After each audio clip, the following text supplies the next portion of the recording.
Okay, so this is what you need to do. Let's open After Effects, and then here we're gonna have to search in Effects and Presets, search Hue, this one, Hue and Saturation, and just double click and it will be added to the video.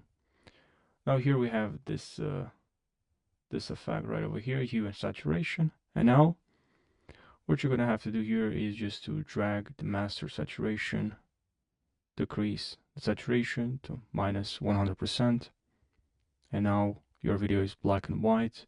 Now if you want, what if let's add actually a keyframe, and so I'll just expand here. Okay, effects, and then here we have hue saturation effect, and you can go here, change range, and click on here or on here and add a keyframe. We'll add a keyframe, and now we can move a couple of frames ahead.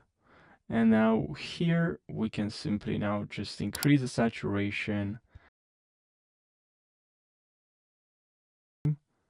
if you want a faster kind of effect.